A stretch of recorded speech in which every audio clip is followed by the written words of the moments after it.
TY BCom computer system में आपका फिर से एक बार स्वागत और नए टॉपिक के साथ, ठीक है। क्योंकि जो प्रीवियस वीडियोस थी अपनी माईएसक्यूएल की थी। माईएसक्यूएल का जो था ना क्वेश्चन नंबर 3 एंड 4 पे थोड़ा सा एफर्ट ज़्यादा लगा, लेकिन मेरे ख्याल से आप लोग एकदम कंफर्टेबल हो गए होंगे अभी तक। ओके, तो और 3 में तो ज़्यादा प्रॉब्लम नहीं था क्योंकि 3 में क्रिएट टेबल था और फंक्शन था, है कि नहीं। तो चलो अभी आज नए टॉपिक के साथ आप लोग के सामने, ठीक है। और ये नया टॉपिक मतलब एक्सेल। तो आप लोग का जो पेपर में जो लास्ट क्वेश्चन है ना, question number 5, it is of Excel. तो मैं आप लोग को पहले 2-3 पेपर सामने दिखा देता हूँ कि एक्सेल में वो लोग क्या पूछते हैं। क्योंकि एक्सेल एक ऐसा चीज़ है ना, मतलब इट इज़ अ स्प्रेडशीट। तो एक्सेल का पोर्शन काफ़ी वाइड है, बट पेपर में क्या आता है पहले वो तो देख लो। चलो बच्चे लोग ये 2-3 पेपर मैंने आप लोग के सामने रखा है। इसका मैं एक्सेल का पहला पेपर का क्वेश्चन नंबर 5 आपके सामने रखता हूँ। ध्यान से देखो, इसमें एक तो क्वेश्चन फिक्स है। देखो वापस इसमें भी वही पैटर्न है, 2 questions 8 marks, any one you have to attempt, with से 2 question 8 marks, any one you have to attempt, ठीक है। अब एक कॉमन चीज़, एक फिक्स चीज़ दिखाता हूँ, common in the sense fix चीज़ दिखाता हूँ जो हमेशा आता है, और वो है जो 7 मार्क्स के 2 क्वेश्चन है ना, उसमें एक क्वेश्चन में फंक्शन फिक्स है। देख लो बच्चों, और वो भी मोस्टली लास्ट, मतलब ये सी और डी में से आपको एक ही करना है, सी और डी में से आपको एक ही करना है, और उसमें फंक्शन फिक्स है। तो मैंने आप लोग को एक पेपर दिखा दिया, ठीक है। दूसरा ये भी पेपर दिखा देता हूँ, और बाकी के पेपर भी आप देख लोगे ना बच्चों, सेम आएगा, टेंशन मत लेना। अभी सिंपल सी चीज़ है, सारे पेपर देखने का मतलब नहीं निकलता है क्योंकि सब में सेम पेपर का पैटर्न है। इसमें भी अगर आप एक्सेल का ये देखोगे ना क्वेश्चन नंबर 5, ये देखो, तो जो लास्ट क्वेश्चन होगा ना डी, ये देखो फंक्शंस पूछा है, फंक्शंस। चलो और एक पेपर देख लेते हैं, अप्रैल 19 का पेपर है ये। तो जो लास्ट क्वेश्चन देखोगे ना क्वेश्चन नंबर 5, ये देखो 7 मार्क्स का 2 क्वेश्चन, इसमें आप लोग को लास्ट में क्या मिलेगा बच्चों, फंक्शन ही मिलेगा। अब सवाल ये होता है आपके दिमाग में इमीडिएट आएगा, सर कितने टोटल फंक्शन है पहले वो बताओ, तो ही हम लोग को थोड़ा ऐसा लगेगा कंफर्टेबल कि क्या करना है क्या नहीं करना है। बच्चों total number of functions are 21, मतलब माईएसक्यूएल से भी कम। तो मैं आप लोग को बेनिफिट्स बता रहा हूँ, माईएसक्यूएल से कम फंक्शंस है, और कुछ फंक्शंस तो माईएसक्यूएल के ही सेम टू सेम, जैसे राउंड, इंट, मोड है ना, ये सब पहले भी था, वापस आने वाले। ओके, तो कुछ फंक्शन जैसे एबीएस उधर भी पढ़ा था आपने, राउंड उसमें भी पढ़ा था, है कि नहीं, राइट। तो कुछ फंक्शंस है ना कॉमन है। मतलब 21 में भी कुछ फंक्शंस आपने ऑलरेडी माईएसक्यूएल में के अंदर पढ़ा है। खाली इतना है कि माईएसक्यूएल में लिखने का तरीका थोड़ा अलग होता है, और एक्सेल में थोड़ा लिखने का तरीका अलग होता है। एक्सेल में कैसा है, equal to starting with equal to है, और माईएसक्यूएल में स्टार्टिंग विथ सिलेक्ट मतलब डिस्प्ले कमांड है ना, तो सिलेक्ट से करना पड़ता है ना। तो बच्चों अभी सबसे पहला टारगेट है, सारे फंक्शन कितने हैं, 21 पढ़ लेते हैं, और अपना ये 21 फंक्शंस की आपको मैं पीडीएफ भेज दूंगा। एक 7 मार्क्स का टेंशन ख़त्म। तो पहले 7 मार्क्स का टेंशन ख़त्म करते हैं, 8 मार्क्स का बाद में देखते हैं क्या करना है, ठीक है बच्चों। चलो अभी फंक्शंस कौन से हैं, ये रहे आपके मैथमेटिकल यानी कि न्यूमेरिक फंक्शन, इसको मैथमेटिकल भी बोलते हैं, न्यूमेरिक भी बोलते हैं। तो न्यूमेरिक फंक्शंस कितने हैं आपके टोटल बच्चों, नंबर ऑफ फंक्शन देख लो 14 और फाइनेंशियल फंक्शंस है आपके, टोटल नंबर ऑफ फंक्शंस है 7। तो बच्चों 7 ये 14 हो तो 14, अगर वो 13 होता तो 7 20 होता, एक एक्स्ट्रा ऐड कर दो 21, तो 7 + 14 21 फंक्शंस आपको पढ़ने हैं। आपका एक्सेल का कंसेप्ट डन बच्चों, एक्सेल का कंसेप्ट डन, और कुछ भी आपको पढ़ना नहीं है, एक्सेल के फंक्शंस डन टोटल। अभी जब भी आप क्वेश्चन देखोगे ना, जैसे यहाँ पे देखो ये फाइनेंशियल फंक्शंस है, ये भी फाइनेंशियल है, ये आप लोग का numeric, ABS, round, floor, mean, average, ये सब न्यूमेरिक है।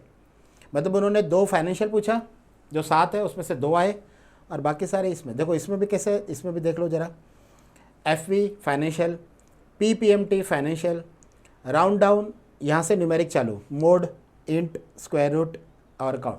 बच्चों मतलब 7 में से 2 आ रहे, फाइनेंशियल में से 2 आ रहे, न्यूमेरिक में से बाकी के आ रहे, 5, टोटल 7 फंक्शन है। एक और पेपर देख लेते हैं, PV financial, NPR financial, PPMT financial, मतलब इसमें 3 फाइनेंशियल है, और बाकी के 4 न्यूमेरिक, सम, मीन, एबीएस, राउंड डाउन। मतलब ज़्यादा करके पेपर में दो या तो तीन किस में से, फाइनेंशियल में से, और बाकी के सारे न्यूमेरिक। तो बच्चों सारे 21 फंक्शन में आपको करा देता हूँ।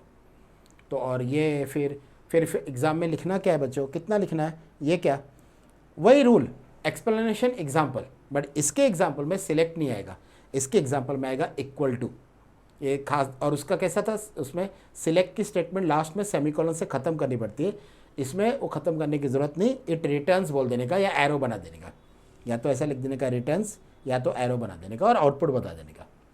समझ में आ गया ना बच्चों।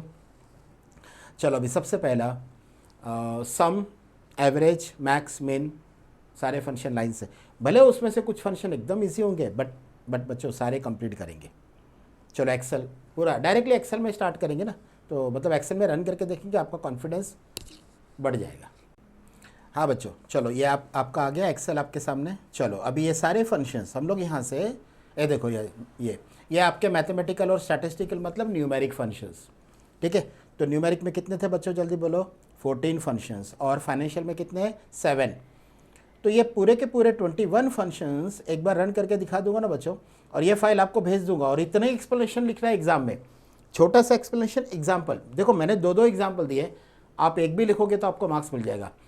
क्या होता है 1 मार्क्स में हाफ मार्क्स एक एग्जाम्पल का होता है और हाफ मार्क्स एक्सप्लेनेशन का होता है, ये बात ध्यान रखना, ठीक है। चलो स्टार्ट करते हैं सम से, मैं आपको रन करके दिखा देता हूँ 1 बाय 1, ठीक है बच्चों। अभी एक सम और एवरेज तो एकदम सिंपल फंक्शन है बच्चों। अगर ये मैंने यहाँ पे कुछ नंबर्स रखे 56, 100, 89, 45, 34 एंड 78 बच्चों, अभी एक समझो एक बच्चे के मार्क्स है, मतलब कुछ बच्चों के मार्क्स है, ठीक है। अब इसमें से अगर मैं आपको पूछूं तो आप बोलोगे सर इसका, इसमें से हाईएस्ट है वो 100 है, सबसे लोएस्ट है 34 है। तो देखो ना यही तो सारे फंक्शन है यहाँ पे, हाईएस्ट लेना है तो मैक्स, सबसे लोएस्ट लेना है तो मिन, और अगर इनका सम, एक्चुअली इसका देखा है तो सम का कुछ यूज़ नहीं होता है, जैसे सैलरी वगैरह तो सम का यूज़ होता है, बट फिर भी आप सम ले सकते हो, प्लस अगर इसका एवरेज लेना है तो आप एवरेज भी ले सकते हो। तो बच्चों चारों फंक्शन आपके सामने, अगर मेरे को इसका सबसे बड़ा मार्क्स देखना है तो इक्वल टू मैक्स ब्रैकेट में ये रेंज है, रेंज A1 से लेके कितना, A6, A1 से लेके A6, तो ये आपको दे देगा मैक्सिमम वैल्यू, आ गया ना 100। सबसे मिनिमम वैल्यू 34, तो वो आपको मिन से लेना है, इक्वल टू मिन, ओके। कैप्स लॉक ऑन करके अगर मैं कैपिटल में भी दूँ तो भी चलेगा, स्मॉल में दूँ तो भी चलेगा, उससे कोई फ़र्क नहीं पड़ता है। ब्रैकेट में फिर से एक बार रेंज दे दो, A1 से लेके A6, A1 से लेके A6, आ गया बच्चों मिनिमम वैल्यू। वैसे ही आप इसका सम और एवरेज भी ले सकते हो, इज इक्वल टू सम, वैसे देखा है तो मार्क्स का सम का कुछ यूज़ नहीं है बट सम सिखा रहा हूँ, ठीक है। A1 से लेके A6 अगर आपने दे दिया ना बच्चों, तो ये जो 6 सब्जेक्ट है उसका टोटल मार्क्स आपके सामने 402, और इसका ही अगर आपको एवरेज, वैसे तो इसको भी 6 से डिवाइड करोगे तो देखो यहाँ पे एवरेज आ जाएगा, देखो दिस डिवाइडेड बाय 6, तो ये जो एवरेज आ गया ना, ये सेम 67 आप एवरेज से भी ले सकते हो, देखो इक्वल टू एवरेज, पूरा वर्ड एवरेज है बच्चों। ये ज़रा खास ध्यान रखो अभी हम लोगों ने माई स्कूल किया, माई स्कूल की जब ग्रुप बाय और सब क्वेरी किया ना, तो उसमें AVG फंक्शन था, ये बात ज़रा यहाँ पे दिमाग में बिठा लो, क्योंकि ये थोड़ा सा कन्फ्यूजन होता है बच्चों को, TY स्टूडेंट्स को ऑलवेज कन्फ्यूजन होता है। वहाँ पे AVG है बट यहाँ पे एवरेज है, यहाँ पे AVG नहीं है। देखो मैं अगर AVG लिखूँगा ना, AVG ब्रैकेट, तो ये देखो मेरे को ये वर्क नहीं होगा। मैं अगर आपको दिखाऊँ भी ना, A1 से लेके कितना A6, बच्चों ये एवरेज आपको नहीं देगा, देखो एरर दे रहा है आपको, ये एवरेज नहीं देगा। तो यहाँ पे जो फंक्शन है ना वो AVG नहीं है, वो पूरा एवरेज है। सो इक्वल टू एवरेज पूरा वर्ड, और उसके बाद फिर A1 से लेके A6, this will give you exact answer. और देखो इसका आंसर वही है 67, जो हमने इसका डिवाइड बाय 6 किया था, ये एवरेज से लिया, ये डिवाइड बाय 6 किया। तो बच्चों अपने हो गए 4 फंक्शंस डन, सम, एवरेज, मैक्स, मिन, जो आपके स्क्रीन के सामने दिख रहे हैं ना, ये चारों का मैंने आपको प्रैक्टिकली रन करके दिखा दिया। फिर आगे देखते हैं, count, square root, int. Count number of cell count करेगा, बट ये वही सेल काउंट करता है जिसमें वैल्यूज़ है। देखो यहाँ पे लिखा है returns the number of values. ये अल्फ़ाबेट वाले सेल को काउंट नहीं करता है। बच्चों ध्यान रखना, अल्फ़ाबेट वाले सेल को काउंट नहीं करता है। दैट मीन्स अगर मैं इसको मार्क्स की हेडिंग दूँ, मार्क्स, ठीक है, अब अगर मैं इसको काउंट करूँ इसको, तो आपको लगेगा ना कि सर ये तो 6 सेल है। 6 नहीं, 1 2 3 4 5 वैल्यूज़ है, बट एक में तो टेक्स्ट है ना, टेक्स्ट को काउंट नहीं करता है। देखो is equal to count, count bracket मैंने हेडिंग के साथ लिया है। बच्चों ध्यान से देखना, A1 से A6, तो आपको लगेगा 6 आएगा, नहीं 5 आएगा, क्योंकि ये सिर्फ क्या करता है, वैल्यू यानी कि नंबर वाले सेल को काउंट करता है, हेडिंग वाले सेल को काउंट नहीं करता है। अच्छा, यहाँ से जब मैंने मार्क्स रिमूव किया तो देखो यहाँ पे सब अपने आप उसका एवरेज वगैरह चेंज हो गया, टोटल वगैरह चेंज हो गया, टोटल चेंज हुआ, एवरेज चेंज हुआ, मीन और मैक्स नहीं चेंज हुआ, बट टोटल और एवरेज चेंज हो गया, ठीक है ना, अपने आप। हाँ, बट इसने काउंट ने क्या किया बच्चों, वैल्यूज़ वाले सेल को काउंट किया। ओके, जिसमें टेक्स्ट है उसको काउंट नहीं किया, ये बात ध्यान रखना। स्क्वायर रूट क्या करेगा बच्चों, वो आपको स्क्वायर रूट देगा। तो स्क्वायर रूट 81 का स्क्वायर रूट 9 आता है, 144 का 12 आता है। आपको ये नहीं कि एग्ज़ाम में बड़े बड़े नंबर दे के उसका स्क्वायर रूट निकाल के बताओ। बच्चों आप लोग जिस दिन पेपर दोगे उस दिन सिस्टम थोड़ी आपके सामने, एक्सेल थोड़ी है, तो इसीलिए सिंपल से सिंपल नंबर रखो स्क्वायर रूट में। 81 का स्क्वायर रूट कितना, 9, तो यहाँ पे ले लो, is equal to SQRT of 81, enter करोगे तो 9 आ गया, तो this is the square root of 81। वैसे 144 दोगे तो 12, ब्रैकेट में 144 दोगे तो उसका स्क्वायर रूट है 12। बड़ा नंबर देने का ट्राई मत करो बच्चे लोग, सिंपल से सिंपल नंबर दो, क्योंकि वहाँ पे आपके सामने एक्सेल ऑन नहीं है, आप पेपर पे लिख रहे हो using a pen. Next function है इंट। इंट क्या करता है, देखो एक्सप्लेनेशन क्या है, returns a number down to the nearest integer, nearest integer but down, up नहीं। ओके, तो ये देखो 1.2 का नियरेस्ट इंटीजर इज 1, बट -1.2 का -2। ये थोड़ा आप लोग कंफ्यूज कर रहा है, ये थोड़ा कंफ्यूज कर रहा है। हाँ, अभी मैं आप लोग को यहाँ पे बच्चों वो जो इंटीजर की स्केल होती है ना, वो ड्रॉ करके दिखाता हूँ कि ये क्या कर रहा है। सुनो, इंटीजर की स्केल,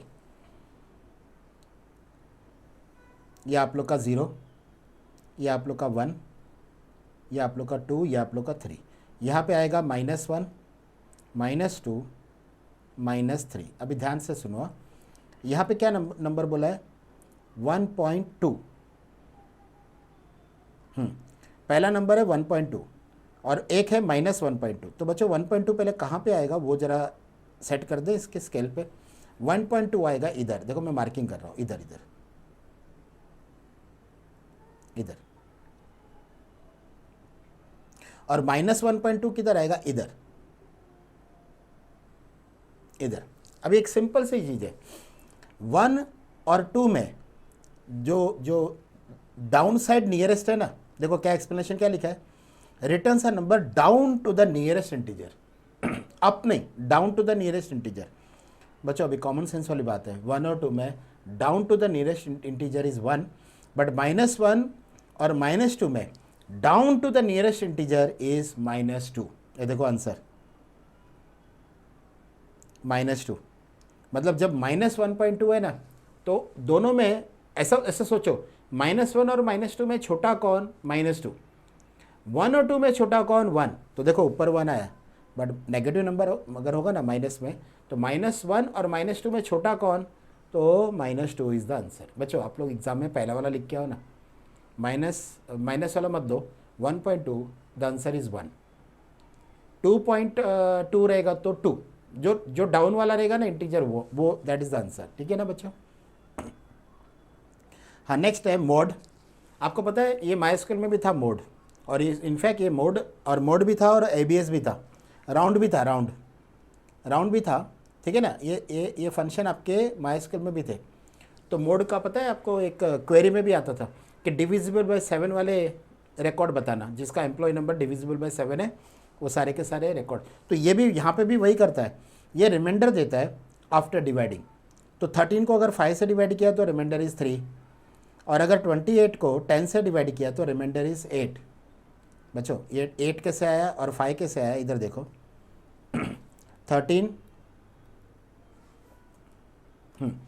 13 को डिवाइड किया ओके 13 को आपने एग्जाम्पल में किससे डिवाइड किया वो देख लो एक बार। 13 को डिवाइड किया 5 से, 5, तो आपको पता बच्चों 5 2 ज़ा 10, बचा कितना 3। यही तो है मोड का आंसर, ठीक है ना, आ रहा है आपको? ओके विजिबिलिटी है बच्चों, देख लो क्वेश्चन नहीं, ये ऊपर 5 2 ज़ा 10, 2 नहीं, जो रिमाइंडर है ना वो। अच्छा दूसरा और एक है वो भी कर लेते हैं। एग्जाम्पल में क्या दिया आप लोग का, नेक्स्ट एग्जाम्पल में दिया उन्होंने 28 को 10 से डिवाइड किया। चलो इसको भी कर लेते हैं। 28 को 10 से डिवाइड किया, 10 2 ज़ा 20, बचा कितना बच्चों 8। बस यही तो है रिमाइंडर।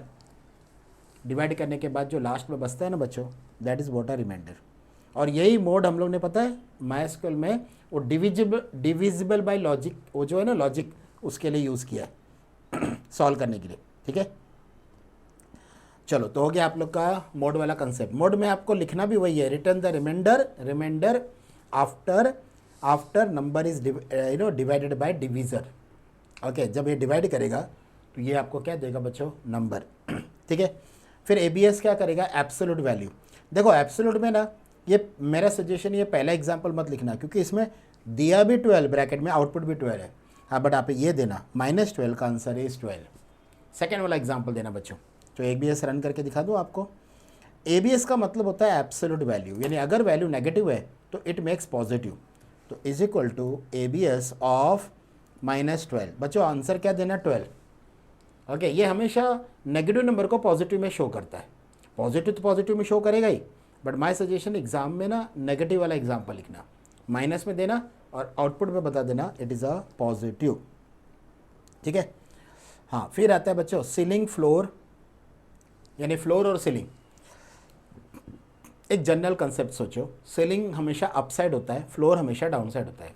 अपन बोलते हैं ना कि अपना जो फ़ैन है ना, कौन सा फ़ैन है, सीलिंग फ़ैन है, सीलिंग के ऊपर फिट करते हैं तो सीलिंग फ़ैन है, करेक्ट ना। ओके या फिर अगर हम लोग ने कोई फ़ैन लिया जिसको स्टैंड पे रखा तो अपन बोलते हैं ना ये फ्लोर पे रखने वाला फ़ैन है। ओके तो फ्लोर हमेशा डाउन साइड होता है, सीलिंग हमेशा अप साइड होता है। चलो सबसे पहले तो ये दिमाग में रखो।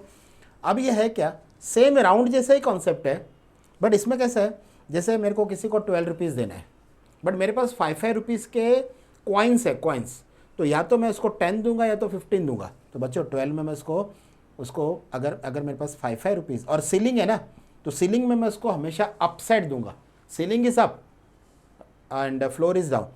तो 12 रुपीज़ सीलिंग में देने के टाइम मैं उसको 15 दूंगा, बट यही अगर मेरे को 12 रुपीज़ फ्लोर में देना है तो मैं उसको 10 दूंगा। मतलब 5 रुपीज़ 5 के टेबल में 5 1 ज़ा 5, 5 2 ज़ा 10, 5 3 ज़ा 15, तो 5 2 ज़ा 10 में फ्लोर में रुक जाऊंगा और 5 3 ज़ा 15 में मैं सीलिंग में जाके रुकूंगा। वैसे और एक एग्जांपल, मेरे को किसी को 28 रुपीज़ देना है, बट मेरे पास 10 रुपीज़ के नोट है, तो सीलिंग में मैं उसको 30 दूंगा, लेकिन फ्लोर में मैं इसको 20 दूंगा। सामने वाला बोलेगा मेरे को 8 रुपये कम दिया, लेकिन मैं बोलूँगा मेरा गलती नहीं है, फ्लोर है ना, इसके लिए 10 के टेबल में से आंसर आएगा ना, 10 20 30 40, तो 10 20, तो 20 में दूंगा फ्लोर में अगर 28 रुपीज़ देना है, और लेकिन मैं फ्लोर में सीलिंग में उसको दूंगा 30, 2 रुपीज़ एक्स्ट्रा हो जाएगा, बट मैं इसको फ्लोर में 8 रुपीज़ कम दूंगा क्योंकि 10 के टेबल से ही आंसर आएगा ना। बच्चों ये राउंड जैसा ही है, बट ये थोड़ा सा अलग कंसेप्ट है इसका। सीलिंग मतलब up side rounding and floor means round side rounding, ठीक है।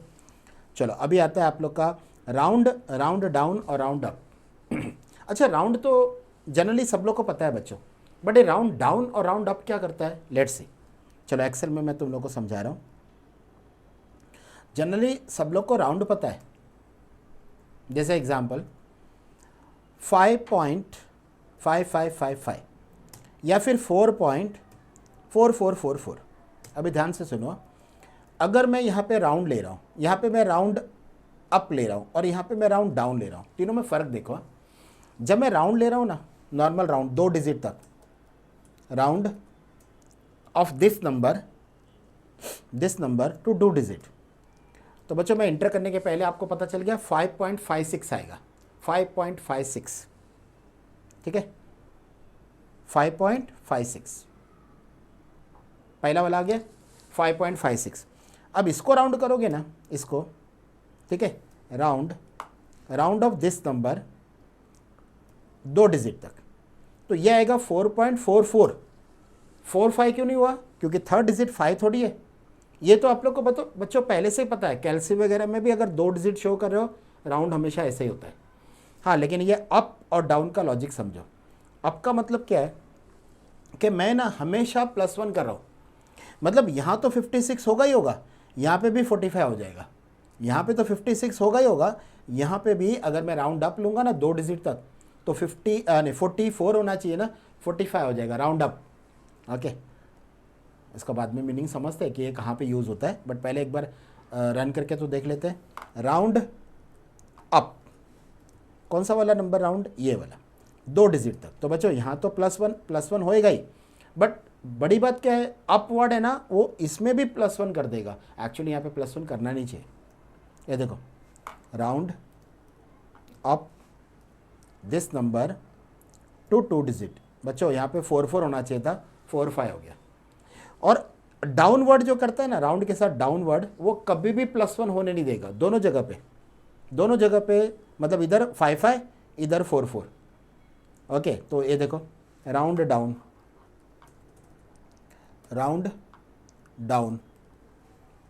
नंबर 2 डिजिट तक, तो 56 होना चाहिए ना, 55।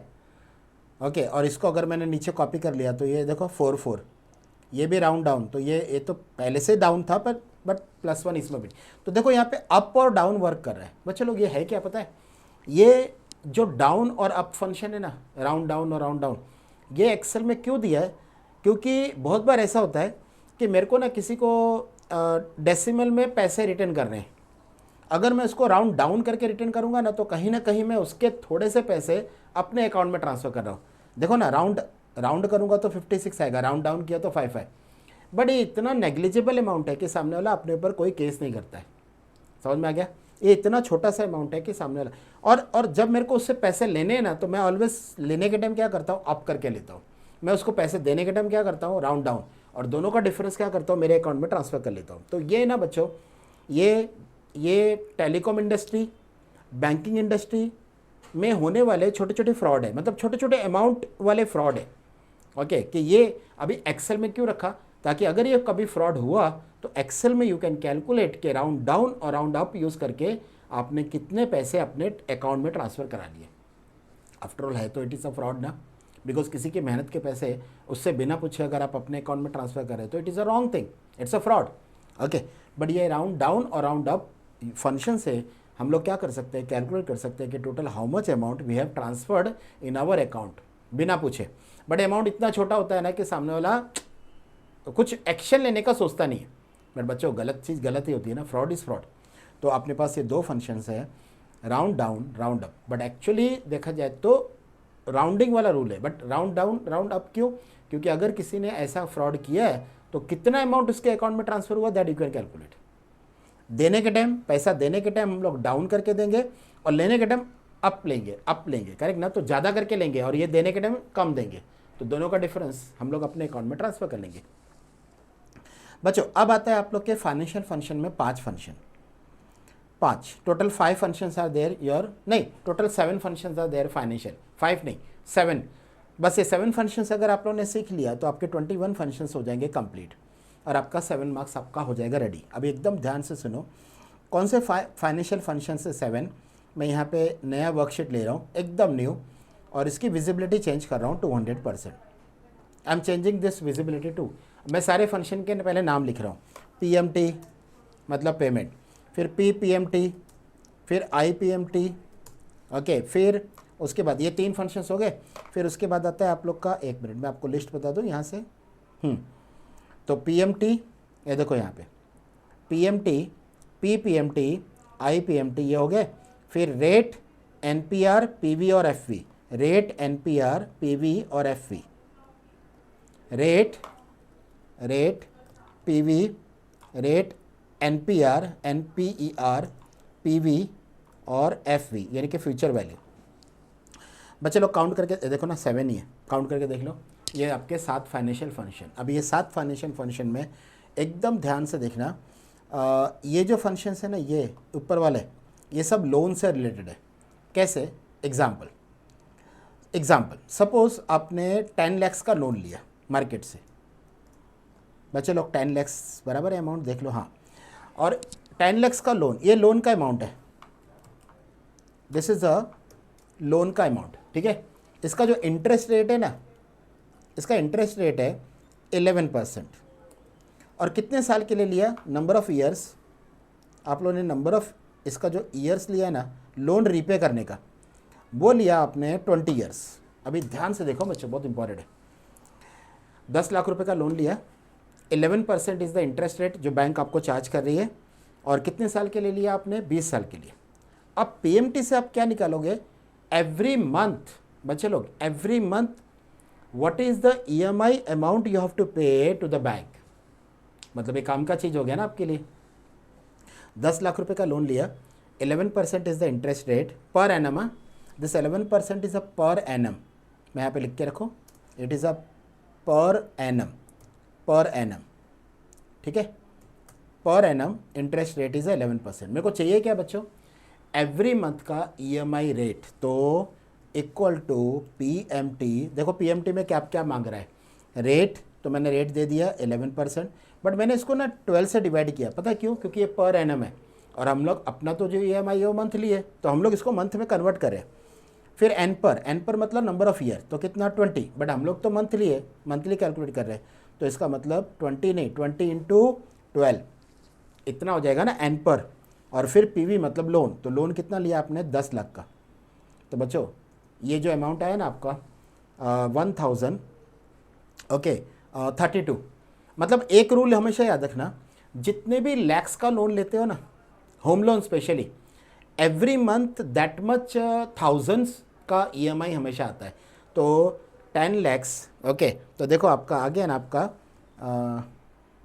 एक मिनट है, यहाँ पे 1 लाख के पीछे 1000, तो ये 10,000 आना चाहिए। एक मिनट है, कहाँ पे गड़बड़ हुआ, एक बार देख लेते हैं। पीएमटी रेट,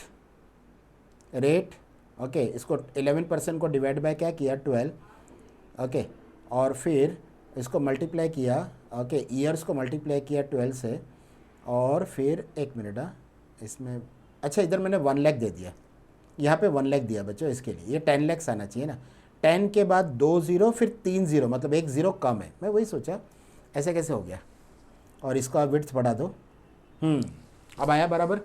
मतलब हर एक लैख का एक 1000 का ईएमआई बनता है, तो 10 लैक्स का 10,000 का ईएमआई बनेगा, सिंपल सा लॉजिक। वहाँ पे 1 ज़ीरो कम था, वो 1 लाख का लोन हो गया था, अभी बराबर है 10 लैक्स का लोन, करेक्ट ना। तो बच्चों ध्यान से देखो, हर एक 1 लाख पे 1000 का ईएमआई बनता है, तो 10 लैक्स पे 10,000 का ईएमआई बनेगा। तो ये देखो ना, ये आप लोग का जो पीएमटी है ना, वो आपको ईएमआई का अमाउंट देता है। ये आप लोग को ईएमआई का एग्जाम में कैसे लिखना है वो अपने नोट्स में से देख के आप लिखोगे, बट अभी फिलहाल मैं आपको सारे अब फंक्शंस क्या कर रहा हूँ, रन करके दिखा रहा हूँ। तो पीएमटी आपका एवरी मंथ का ईएमआई निकाल के देता है 10,321.88, मतलब अगर इसको राउंड कर देंगे तो 22 हो जाएगा। Every month this much amount you have to pay to the bank, ये आप लोग का रीपे अमाउंट हो जाएगा।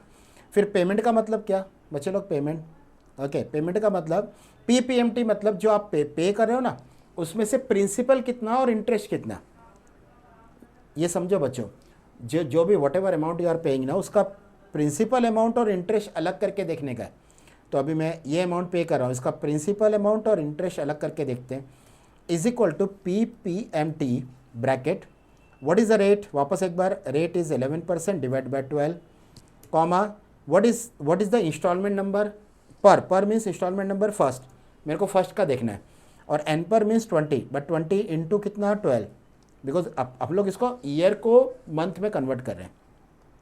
और लास्ट में उसने बोला पीवी मतलब लोन का अमाउंट इज दिस। तो बच्चों आप ध्यान से देखो, पहली जो इंस्टॉलमेंट आप 10,322 की पे कर रहे हो ना, उसमें आपका principal amount is this much, और फिर आप आई पेमेंट क्या करोगे, is equal to I PMT मतलब क्या, इंटरेस्ट कितना आपका, वो जो पेमेंट जा रहा है ना उसमें इंटरेस्ट कितना है। अच्छा बाद में फिर दोनों को प्लस करूंगा ना, तो ये वाला अमाउंट आना चाहिए, क्रॉस वेरीफाई करेंगे, बट एक बार मैं पहले IPMT से निकाल तो लो कि व्हाट इज़ द इंटरेस्ट। क्या बोला है पहले, rate is what 11% divide by 12, comma, पर मीन्स 1, फर्स्ट इंस्टॉलमेंट का ही नहीं रहा।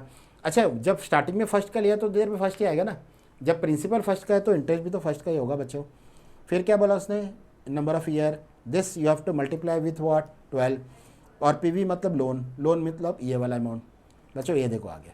ओके, इसका मतलब क्या, जब मैं दोनों को प्लस करूँगा ना, इसको और इसको, this plus, okay this plus this, तो इधर देखो ध्यान से, ये वाला अमाउंट आ रहा है। देख लो एक्सेल कितना कैलकुलेशन में परफेक्ट है, एक्सेल कितना कैलकुलेशन में परफेक्ट है, आप लोग को यहाँ पे दिख जाएगा। ये दोनों का प्लस किया तो ये अमाउंट आया, पेमेंट का अमाउंट आ गया।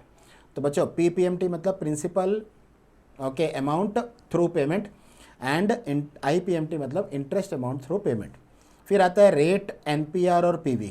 ये तीन फंक्शन मतलब क्या पता है बच्चे लोग, कि अगर मेरे को ना तीन इन्फॉर्मेशन में से दो इन्फॉर्मेशन पता है बट एक इन्फॉर्मेशन मिसिंग है, कौन सी मिसिंग है, रेट में रेट मिसिंग होगा, NPR में NPR मिसिंग होगा, और PV में लोन का अमाउंट मिसिंग होगा, बट बाकी के दो इन्फॉर्मेशन प्लस पेमेंट का हेल्प लेके यू कैन फाइंड आउट। मैं बता रहा हूँ कैसे। ओके, सबसे पहले रेट मिसिंग है, रेट मिसिंग है मतलब ये 11% आपको पता ही नहीं। तो व्हाट इज़ द रेट, आपके पास क्या क्या है, एन पर है, एन पर मतलब 20 × 12, फिर क्या PV मतलब लोन आपके पास पता है, लोन, और प्लस आपको पेमेंट पता है, पेमेंट मतलब बच्चों ये नहीं, बाद में पेमेंट, एक मिनट है, यहाँ पे पेमेंट है, तो पेमेंट मतलब ये, और PV मतलब लोन का अमाउंट ये। बच्चों लोग 11% आपका आंसर आ जाएगा। ये देख लो सर 11% किधर आया बच्चों, ये मंथली आपको आंसर मिला है, इसको मल्टीप्लाई बाय, लास्ट में इसको मल्टीप्लाई बाय क्या करो 12, तो आपको 11% आ जाएगा। देख लो आ गया ना 11%। मतलब मिसिंग चीज़ें हमने फाइंड आउट की by using this function. Okay, फिर आता है आप लोग का NPR, मतलब NPR मतलब ये मिसिंग है, ये मिसिंग है, ठीक है। तो NPER ब्रैकेट क्या क्या चाहिए इसको, इसको रेट चाहिए, रेट चाहिए, PV चाहिए, पेमेंट चाहिए। मतलब आप ये तीन इन्फॉर्मेशन आप दोगे ना तो ये मिसिंग चीज़ आप फाइंड आउट कर सकते हो NPR से।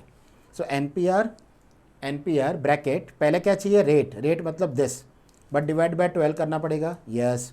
फिर पेमेंट, पेमेंट मतलब ये वाला पेमेंट, फिर कॉमा PV मतलब कौन सा, लोन का अमाउंट आ गया। बट ये 240 क्यों आया, क्योंकि लास्ट में आपको ये 20 लाने के लिए लास्ट में डिवाइडेड बाय, ये मंथली आया बच्चों, आंसर मंथली आया, तो इसको डिवाइड बाय क्या करो 12, आ गया 20 सर, परफेक्ट 20 आया कि नहीं।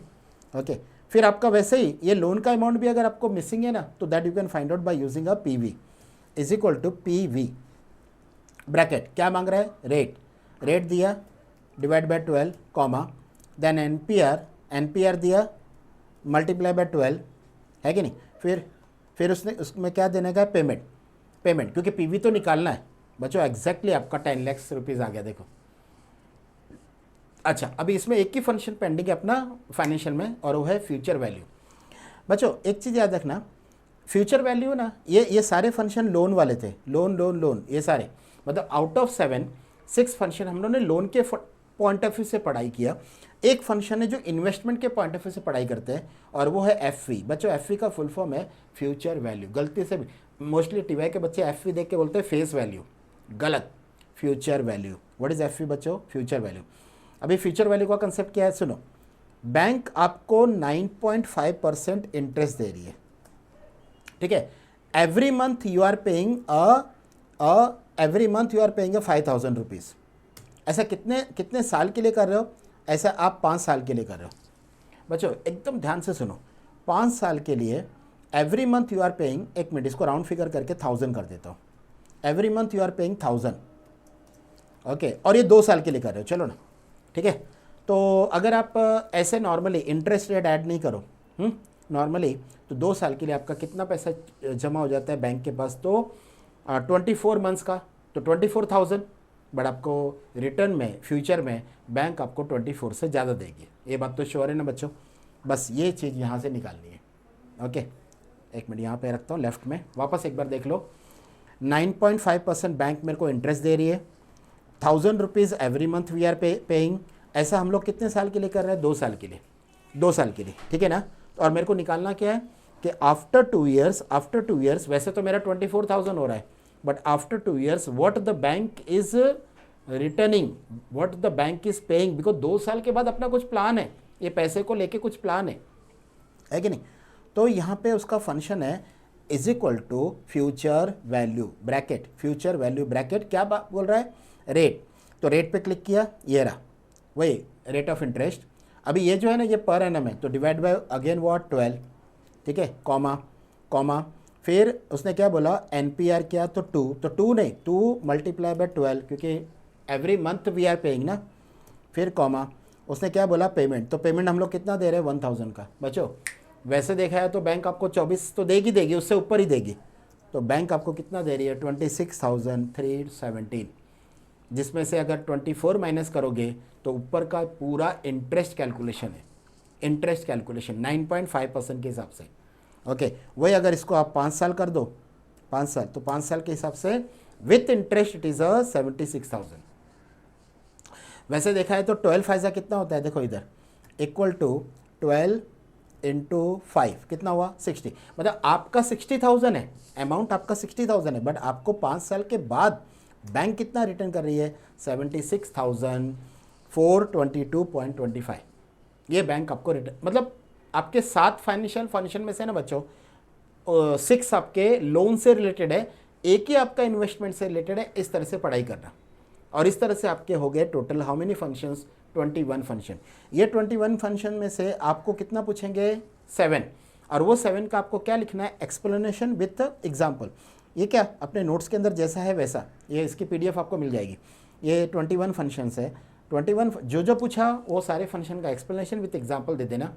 ओके तो 7 फंक्शन बच्चों कन्फर्म आएगा, कन्फर्म, ठीक है। हाँ अभी ये तो हुआ 7 मार्क्स का टेंशन खत्म, मतलब 8 मार्क्स के 2 क्वेश्चन, 7 मार्क्स के 2 क्वेश्चन। तो जो नेक्स्ट 7 मार्क्स के जो 2 क्वेश्चन हो गए ना, उसमें फंक्शन को टारगेट लेके चलो, यानी फंक्शन की पढ़ाई करके जाओ 21 फंक्शंस, जिसमें से 7 फंक्शन आपको एग्जाम में पूछेंगे, लिख के आओ और हर एक फंक्शन का 1-1 मार्क्स आप ले लो, तो 7 मार्क्स का बच्चों आपका टेंशन खत्म। हाँ अभी नेक्स्ट जो अपना वीडियो लेक्चर बनेगा उसमें 8 मार्क्स का आपका टेंशन मैं खत्म करूँगा। हाँ बट 8 मार्क्स के लिए थोड़ी सी एफर्ट ज़्यादा डालना पड़ेगा, बिकॉज एक वीडियो लेक्चर में पॉसिबल नहीं है, एटलीस्ट 2 या 3 बनाना पड़ेगा। बट हाँ आपका मैं 8 मार्क्स का टेंशन खत्म करूँगा। अभी फिलहाल आपका 7 मार्क्स का टेंशन खत्म, और ये जगह फिक्स है 2 7 मार्क्स का जो नेक्स्ट वाला 7 है ना, उसमें मोस्टली फंक्शन आता है। तो बच्चों फंक्शन आपको पढ़ के जाने हैं 21, जिसमें से 7 फंक्शन उन लोग पूछेंगे, वही 7 मार्क्स का एक्सप्लेनेशन देना। कितना एक्सप्लेनेशन देना है ये क्या नोट्स के अंदर दिया है एग्जाम्पल के साथ, करेक्ट ना। आपको हर फंक्शन का 1-1 मार्क्स मिल जाएगा, ठीक है बच्चों, फाइन। इसके बाद फिर जो नेक्स्ट वीडियो लेक्चर बनेगा उसमें एक्सेल का 8 मार्क्स को टारगेट लेके चलेंगे, ठीक है बच्चों। चलो बाय बच्चों, बाय, टेक केयर।